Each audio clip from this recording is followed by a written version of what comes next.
Hi there, my name is John Green, and this is Crash Course World History. Today we're going to talk about Egypt. No, not that Egypt. Older,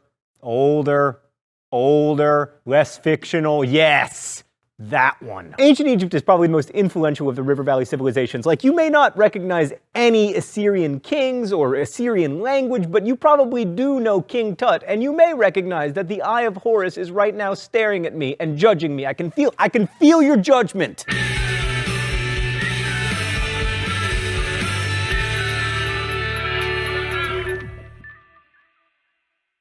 When we think of ancient civilizations, we think of Egypt. There are a few reasons for this, like the fact that the pyramids are the last man standing among the 7 ancient wonders of the world. But more importantly, ancient Egyptian civilization lasted from 3000 BCE to 332 BCE. Right, so in discussing agriculture and early river valley civilizations, we've been approaching history through the lens of resource distribution and geography. And just as the violent and capricious Tigris and Euphrates rivers shaped the worldview of early Mesopotamians, the Nile shaped the worldview of the Egyptians. Let's go to the thought bubble. The Nile was regular, navigable, and benign, making for one of the safest and richest agricultural areas in the world. Each summer, the river flooded the fields at precisely the right time, leaving behind nutrient-rich silt for planting season. Planting was so easy that Egyptians just tossed seeds around the silty earth and then let their cattle or pigs walk on it to press the seeds into the ground, and then boom, grain and figs and wheat and pomegranates and melons and joy. Unlike most river valley civilizations, Egyptian communities existed only along the Nile, which was navigable enough to get valuable resources downstream, from timber to gold, which the Egyptians considered the divine metal, thereby introducing an idea that would eventually culminate in Mr. T. The Nile is also easily tamed. While other river valley civilizations needed complicated and labor-intensive hydraulic engineering projects to irrigate crops, the Nile was so chill that Egyptians could use a simple form of water management called basin irrigation, in which farmers used floodwaters to fill earthen basins and canals for irrigation. In short, the awesomeness of the Nile meant Egyptians could create big food surpluses with relatively little work, allowing time and energy for some pretty impressive projects. Also, the Nile may help explain ancient Egypt's general optimism. While ancient Sumerian religion, for instance, saw the afterlife as this gloomy, dark place, Egyptians were often buried with things that were useful and pleasurable to them in life, because the afterlife was seen as a continuation of this life, which, at least if you lived along the Nile, wasn't half bad. Thanks, Thought Bubble. And now, my dear pupils, I shall terrorize you with the oppression of dates. No, dates.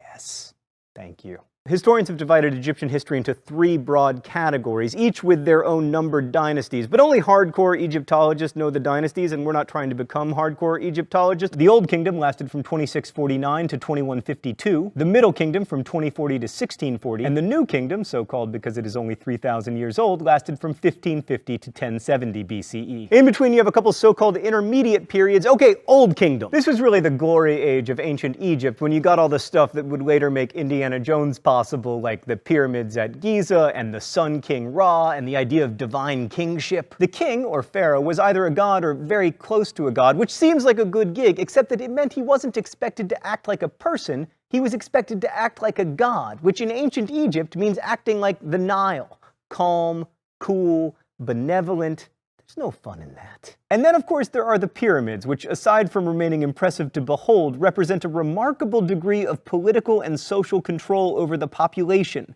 because it is not easy to convince people to devote their lives to building a sarcophagus for someone else. The most famous pyramids were built between 2575 and 2465 BCE. The one with the Sphinx was built for Khephren. The largest, the Great Pyramid, was built for the pharaoh Khufu. The pyramids were built partly by peasants who were required by Egyptian law to work for the government a certain number of months per year, and partly by slaves, but not by Moses and the Jews, who showed up on the scene long before the pyramids were ever even a twinkle in Khufu's eye. This leads to an overwhelming question. Why? Why, in the sweet name of Ra, would anyone ever build such a thing? Well, let's start with Ra. So Ra started out as a regional god reigning over Heliopolis, but he eventually became really central to the entire pantheon of gods in ancient Egypt. He was the god of the sun, but also the god of creation. And the thinking was that if humans did their jobs, then the pantheon of gods would maintain cosmic order. And since the pharaohs became gods upon their death, It made sense to please them, even unto pyramids. Egyptian popular religion also embraced the belief in amulets and magic and divination, and the belief that certain animals, especially cats, had divine power. And yes, I did bring that up just so I could lolcat. Old Kingdom Egypt was also remarkably literate. They had two forms of writing, hieroglyphics for sacred writing, and then demotic script for recording contracts and agreements and other boring stuff. The last thing I want to say about Old Kingdom Egypt, it was ridiculously rich. But then, around 2250 BCE, there were a series of droughts and pharaohs started fighting over who should have power, and we had an intermediate period, which was followed by the Middle Earth. What? The Middle Kingdom? Oh, really? That's a bummer, Stan. I want it to be the Middle Earth. How awesome would that be? Like right in the middle of Egyptian history, there were hobbits. So the Middle Kingdom, which apparently had no hobbits, restored pharaonic rule in 2040 BCE, but with some distinct changes. First, the new rulers were outsiders from downriver in Nubia. Second, they fostered a new pantheon of gods, the star of which was Amun, which means hidden. So here's a little lesson from history. Hidden gods tend to do well because they're omnipresent. So Amun eventually merged with Ra to form the god Amun-Ra, who was like the best god ever, and all the Middle Kingdom pharaohs made temples for him and devoted all of their surplus to his glory. The Middle Kingdom also developed an interest in conquering, specifically the new pharaoh's homeland of Nubia, and they developed a side interest in getting conquered, specifically by the Semitic peoples from the Levant. They were able to conquer much of Egypt using superior military technology like bronze weapons and compound bows and chariots of fire. What?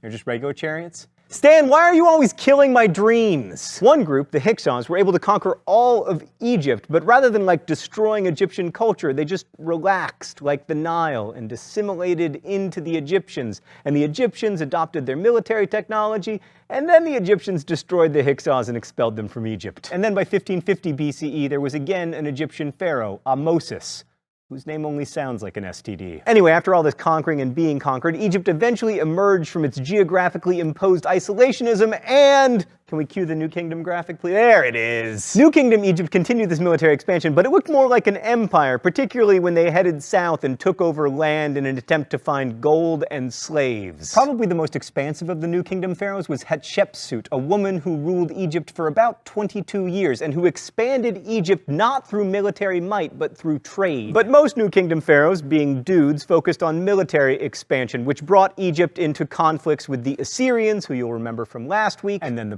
Persians, and then Alexander the Great, and finally the Romans. On the whole, Egypt probably would have been better off enjoying its geographical isolation and not trying to conquer new territory, but all of Egypt's friends had jumped off a bridge, so... One last thing about the New Kingdom. There was this crazy New Kingdom pharaoh named Akhenaten who tried to invent a new god for Egypt. Akhenaten was kind of the Kim Jong-il of ancient Egypt. Like, he had this feared police force and this big cult of personality, and also he was a nut job. Anyway, after his death, he was replaced by his wife, and then a daughter, and then a son, Tutankhaten, who turned his back on the weird god Aten and changed his name to Tutankhamun. And that is about all King Tut did before he died, probably around the age of 17. Honestly, the only reason King Tut is famous is that most pharaohs had their graves robbed by ancient people, and King Tut had his grave robbed by 20th century British people. Which brings us to the open letter. An open letter to King Tut. Oh, but first we gotta find out what Stan left for me in the secret compartment. The pen. I don't... Ah! The shock pen! Stan!